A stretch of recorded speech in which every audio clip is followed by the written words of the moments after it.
Vou aproveitar que estou aqui e vou contar uma obra de Deus que Deus operou comigo.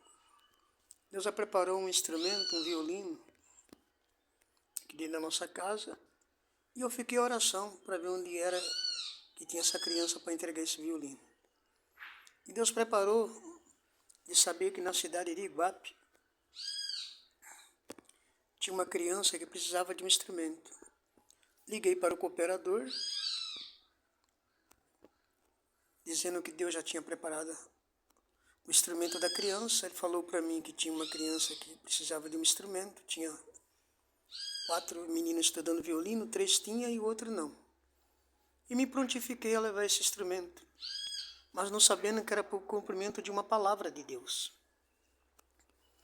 E no dia que fui entregar, sempre viajo sozinho, não me preocupo em viajar em bastante pessoas, mas naquele dia senti um desejo de alguém ir comigo. Procurei a minha esposa, quer ir comigo? Ela falou, não posso ir. Fui na casa de 10 irmãos e ninguém queria ir comigo, um estava ocupado, outros iam sair em missão para a Bahia, caminhonete cheio de cesto, outro cheio de roupa.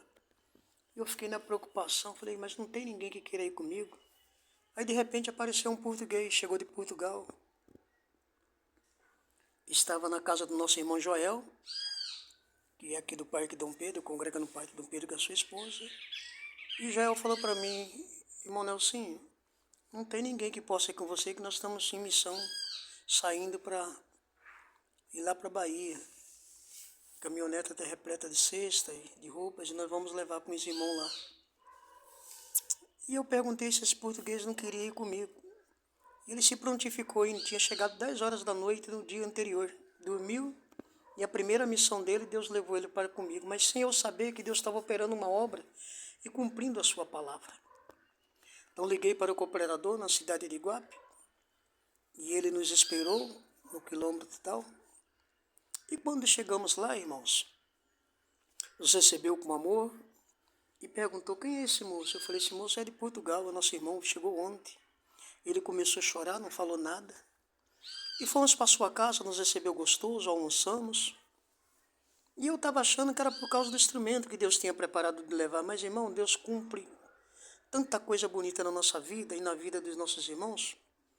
E ali nós fomos congregar à noite. A igrejinha, irmão Iguape, nossos irmãos, eles são irmãos simples, que trabalham na roça. 6 meses eles trabalham, 6 meses o Estado, no outro ano, dá aquele salário do governo para eles, que é um salário de desemprego, porque geralmente na roça tem 6 meses, né, que o pessoal trabalha, e 6 meses até nascer o novo plantio, eles param, e o Estado dá esses 6 meses para eles de salário. Então, os irmãos simples, irmão, mas eu não sabia que o cumprimento da palavra de Deus, uma salinha pequenininha, cabia uns 30 e pouco, 40 mais ou menos, no meio do mato, ninguém ia naquela igreja, irmão. Deus me mandou ali por causa da palavra de Deus, sem eu saber. E de repente nós fomos congregar à noite, e de repente a igreja na glória, irmão, no aleluia, no louvor, no fervor. O português levantou, contou mais obras, nosso irmão português, irmão José. A igreja glorificando, exaltando a Deus, eu sem entender nada, e voltamos para casa. E a igreja, irmão, é do meio do mato, na pista, ninguém vê. Ela é uma salinha pequenininha, ninguém ia ali. De repente, quando nós fomos jantar na casa do cooperador, ele disse para mim, sabe por que você está aqui, irmão Nelson? Eu falei, não é por causa do violino, nem é também, não. Mas é para o cumprimento de uma palavra. Você viu a igrejinha? Eu falei, vi, cabe uns 30 mais ou menos. Todos irmãos simples, pobrezinhos. Mas a palavra de Deus é fiel, santa e verdadeira. Deus tomou a minha boca aqui no meio do mato. Falou, irmão, você saber que eu sou Deus e cumpro a minha palavra. Dentro por esses dias, tragam de outro país, congregar nessa igrejinha no meio do mato. E ali eu ministrei a palavra, encerrei, fui para casa. Comecei a ficar preocupado, os espíritos no meu ouvido, isso aqui é mato, não vem ninguém do Brasil, não vem ninguém de São Paulo. Falei, Senhor, como pode vir alguém de outro país aqui, uma igreja no meio do mato que ninguém vê, não tem nem na estrada, não sabe nem que existe uma igreja aqui. Mas naquele momento, irmão, o português de Portugal que Deus estava mandando comigo, estava Deus cumprindo a sua palavra na vida do servo de Deus, e eu estou glorificando a Deus. E até eu também tive um português, um servo de Deus da Europa, almoçando comigo, e ali nós viajando junto, e eu estou glorificando a Deus, que Deus é fiel no cumprimento da sua palavra. Deus seja louvado.